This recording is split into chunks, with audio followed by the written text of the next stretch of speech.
विभाग सी, नीचे दिए प्रश्नों के मांगे अनुसार उत्तर लिखो। प्रश्न 25 से 33 में से कोई भी 6 प्रश्न के 2 अंक है। 12 नंबर का विभाग है ये वाला। पार्ट 1 का देखते हैं। यहाँ पर पहला है प्राथमिक सूचना के कुछ उदाहरण दीजिए। उत्तर है भारत सरकार की प्रति 10 वर्ष व जनसंख्या गणना उसके जानकारी एकत्रित करती है, उसे प्राथमिक सूचना कहते हैं। दूसरा है आर्थिक सामाजिक स्तर की जांच हेतु शिक्षक व स्वयं या विद्यार्थी की सहायता से सूचना एकत्रित करे तो वह प्राथमिक सूचना कहलाएगी। तीसरा है डॉक्टर अपने रोगी के ब्लड प्रेशर यानी रक्त दबाव माप की जानकारी प्राप्त करे, वह प्राथमिक सूचना कही जाएगी। चौथा है शिक्षक कक्षा में विद्यार्थियों को प्रश्न पूछकर ग्रहण शक्ति का अंदाज प्राप्त करे, वह प्राथमिक सूचना कही जाएगी। आप इस प्रकार के वीडियो देखना चाहते हैं तो डिस्क्रिप्शन में आपको प्लेलिस्ट मिल जाएगी और साथ में पूरा स्टेट का पूरा सॉल्यूशन आपको डिस्क्रिप्शन मिल जाएगा, वहां से आप देख सकते हो। चैनल पर नए हैं तो चैनल को सब्सक्राइब करना, क्योंकि हम इस प्रकार के वीडियो आपके लिए बनाते रहते हैं। वो हिंदी मीडियम का एकमात्र चैनल है जो असाइनमेंट सॉल्यूशन करा रहा है, इसलिए आपकी सपोर्ट की ज़रूरत है, आप सपोर्ट करते रहें। अगला क्वेश्चन है दूसरा, अप्रकाशित प्राप्ति स्थान से गौण सूचना प्राप्त करने की विधि का वर्णन करो।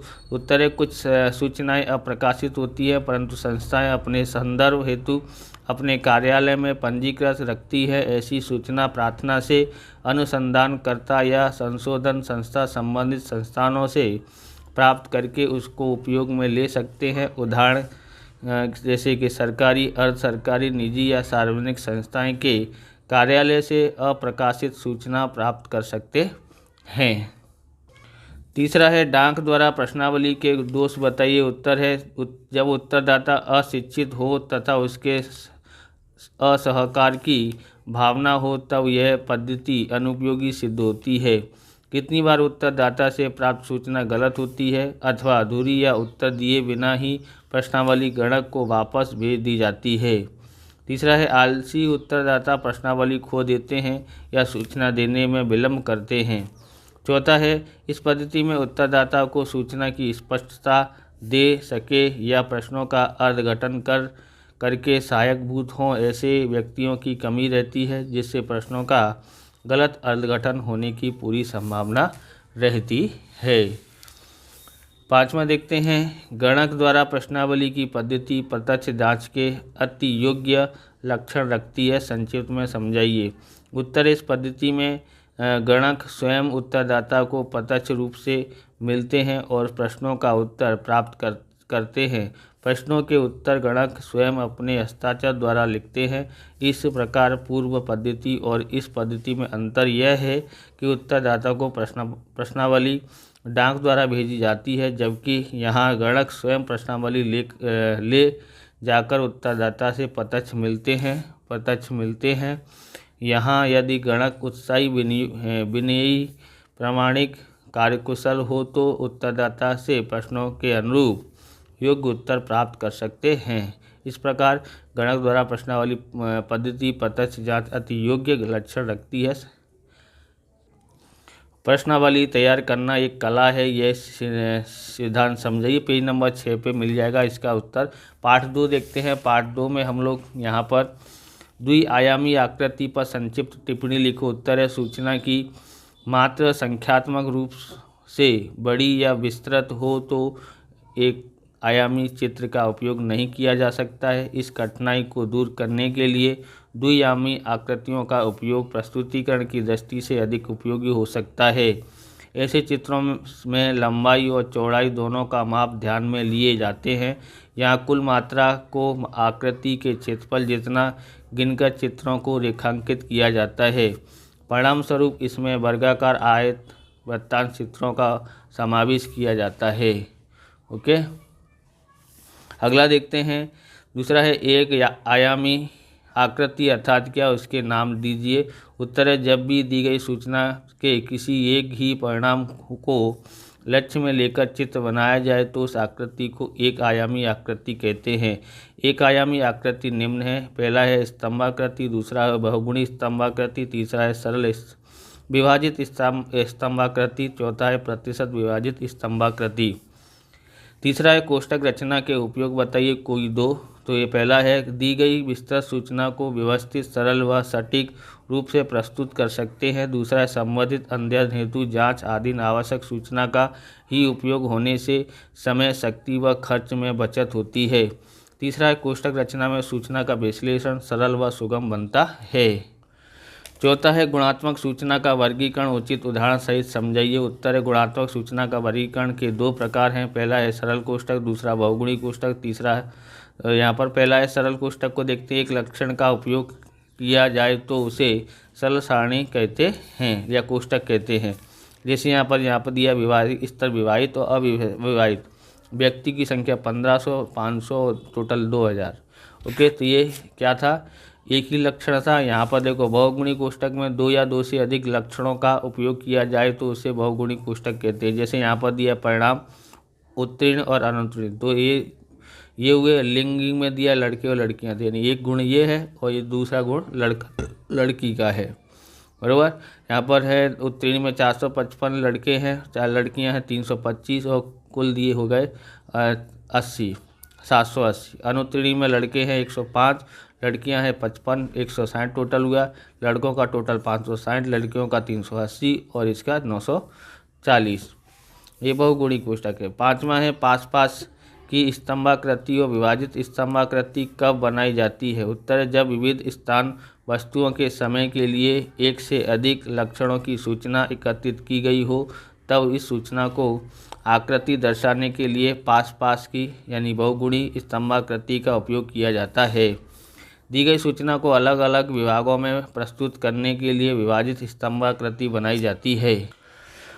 छठा है, आकृति की मर्यादा बताइए। तो आकृति के निर्माण में यदि सावधानी न रखी जाए तो वह अनुसूचित मार्ग पर ले जाती है। दूसरा है, दृष्टि भ्रम के कारण आकृतियाँ लोकमानस को भ्रमित करती हैं। तीसरा है, आकृति द्वारा सूचना को प्रस्तुत करने की सूचना की सचोटता लुप्त हो जाती है। पार्ट 3 देखते हैं। एक फैक्ट्री में 75 कुशल कारीगरों को दिया जाता दैनिक वेतन का माध्य रुपया 2800 है, जबकि 125 बिन कुशल कारीगरों का दैनिक वेतन का माध्य रुपया 1600 है। सभी कारीगरों का दैनिक वेतन का माध्य ज्ञात कीजिए।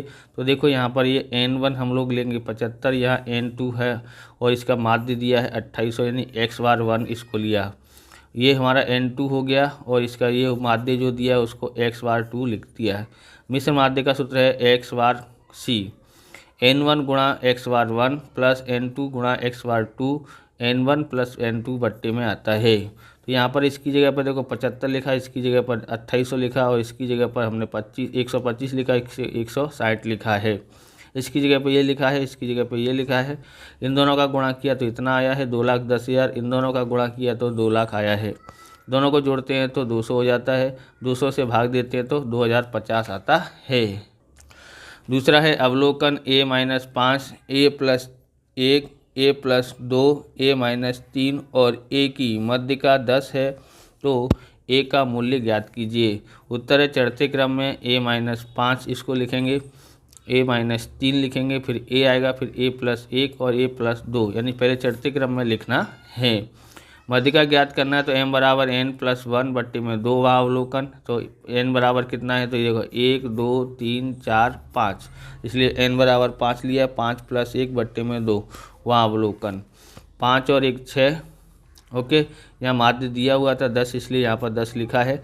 6 2 से भाग देना है तो कितना था 30 वहाँ अवलोकन, बराबर। तो यहाँ पर आपने ध्यान रखा होगा, तो यहाँ पर हमने भाग दे लिया, तो यहाँ पर डायरेक्ट हम लोग इसकी जगह पर ये लिख सकते हैं, बराबर। ये आप नहीं लिखोगे चलेगा, ये लिख देना 3वां अवलोकन। तो यहाँ पर तीसरा अवलोकन कौन सा है, पहला, दूसरा और तीसरा। तीसरा a है, इसलिए 10 बराबर a बराबर कितना आया 10 आया है। तीसरा है, दो संख्याओं का गुणोत्तर माध्य 8 है, यदि प्रथम संख्या 4 हो तो दूसरी संख्या ज्ञात कीजिए। तो यहाँ पर देखोगे ये हमारा g का गुणोत्तर है, गुणोत्तर ज्ञात करने का है, बराबर। तो ये x1 गुणा x⁴2, तो प्रथम संख्या 4 है, दूसरी संख्या पता नहीं है, मोस्ट इंपॉर्टेंट है, जरूर तैयार करना। इसलिए यहाँ पर वर्गमूल में 4 लिखा, ये इसका सूत्र है। यहाँ पर गुणोत्तर दिया है 8, गुणोत्तर माध्य दिया है 8।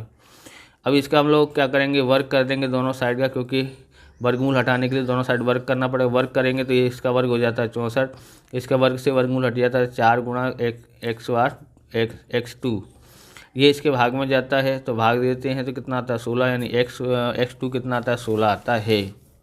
ओके। चौथा है एक संख्या के 10 विद्यार्थियों के गणित विषय में प्राप्त अंक का माध्य 76 है, जबकि दूसरी कक्षा के 50 विद्यार्थियों का प्राप्त अंक का माध्य 85 है। दोनों कक्षा के विद्यार्थी के गणित विषय में प्राप्त अंक का माध्य ज्ञात कीजिए। तो n1 बराबर 40, x बार 1 बराबर 76 है, n2 बराबर 50 और x बार 2 बराबर 85 कैसे लिया है। तो ये देखो n1 हो गया हमारा और ये हमारा माध्य है तो x बार 1 बराबर, और इस तरह से ये माध्य दिया है तो x बार 2 और इसकी संख्या कितनी है 50। इस तरह से मिश्र माध्य हमने ज्ञात करना है। तो ये सूत्र है n1 गुणा x बार 1 प्लस n2 गुणा x बार 2, n1 प्लस n2 बट्टे में आएगा। तो इसकी जगह पर हम लोग n1 है 40 और x बार 1 है 76, प्लस का निशान तो प्लस, n2 की जगह पर 50 और x बार 2 की जगह 85, यहाँ n1 की जगह पर 40, n2 की जगह पर 50। इन दोनों का गुणा करते हैं तो 3040 आता है, इन दोनों का गुणा करते हैं तो 4250 आता है, इन दोनों को जोड़ते हैं तो इतना आया। इसमें इससे भाग देंगे तो 81 आता है। अब देखते हैं नीचे की आकृति वितरण के लिए x बार बराबर m बराबर mo ज्ञात करना है। चल का मूल्य दिया है, आकृति दिया 18, 8, 20, 5, 10, 4, 14, 8, 22, 4, 12, 5 और 16। तो ये हमने उतार दिया है, इनको सामने गुणा करेंगे बराबर fx का, यानी fx है तो यानी 10 चौक 40 और 12 पंजे 60, 14 अट्ठे 112, 14 गुणा से करते हैं तो 256, 18 गुणा 8 से करते हैं 18 अट्ठे 144, 20 पंजे 100, 22 चौक 88। ओके, एंड सबका टोटल करते हैं तो 50। CF कैसे ज्ञात करते हैं, इसको लिख दिया। अब 4 और 5 जोड़ते हैं तो 9, फिर 9 और 8 जोड़ते हैं तो 17, 17 और 16 जोड़ते हैं तो 33, 33 और 8 जोड़ते हैं तो 41, 41 और 5 जोड़ते हैं तो 46, 46 और 4 जोड़ते हैं तो 50। तो इस तरह से हमने CF ज्ञात कर लिया है। M का सूत्र लगाते हैं बराबर n प्लस 1 बट्टे 2, वहाँ अवलोकन, तो n बराबर कितना है 50 प्लस 1, 50 प्लस 1 बट्टे में 2, तो 25.5वां अवलोकन 25.5। तो इसमें कैसे ज्ञात करेंगे, क्या ये 25.5 से ज़्यादा है, नहीं, क्या ये ज़्यादा है, नहीं, क्या ये ज़्यादा है, नहीं, ये ज़्यादा है, बोले हाँ ये ज़्यादा है, तो इसके सामने वाला x हमको प्राप्त हो जाएगा, क्या है m बराबर 16। x बार का सूत्र आपको आता है एफ एक्स सिग्मा fx बट्टे n। तो ये तो 800 दिया है, बट्टे में n 50 है, 0 से 0 कट गया, 5 1 5 और ये 4 बचा, 5 अट्ठे 40, 3 बचा, 5 6 30, 16 आ जाता है। तो भूस्टिक कैसे आया, भूस्टिक मतलब बहुलक, बहुलक सबसे बड़ी आवृत्ति कौन सी है ये, तो ये बहुलक भी कितना आएगा 16 आता है। निम्न सूचना पर से चल x का भारित माध्य ज्ञात करो। चल x दिया है, भार दिया है w 150, 1500 बट्टे में 5, 800 बट्टे। छठा सवाल है, निम्न सूचना पर से चल x का भारित माध्य ज्ञात कीजिए। चल दिया है, भार दिया है, चल दिया है 1500 भार 5, चल 800 है तो भार 4 और ये 200 है तो यहाँ 1। चल को xi से दर्शाते हैं, भार को w से दर्शाते हैं, इसलिए wi गुण xi बराबर। इसका इससे गुणा करते हैं तो 15 पंजे 75, 2 0 का 2 0, 8 चौक 32, 2 0 का 2 0, 2 और 2 1 2 बराबर 200 हो गया। टोटल मारते हैं तो यहाँ पर 10 आ जाता है, इसका टोटल मारते हैं तो 10,900 आता है। भारित माध्य का सूत्र x बार बराबर w, x बार w बराबर सिग्मा wi xi बट्टे में w सिग्मा wi। ये कितना दिया है, तो ये हमारा ये रहा और ये हमारे पास ये रहा, भाग देते हैं तो 0 से 0 कट जाएगा, 1090 आता है। इस प्रकार से ये वीडियो पूरा होता है। अगर आपको हमारा वीडियो अच्छा लगे तो लाइक करें, शेयर करें, कमेंट करें, चैनल पर नए चैनल को सब्सक्राइब करें। मिलते हैं नेक्स्ट वीडियो में। जय हिंद, जय भारत, वंदे मातरम।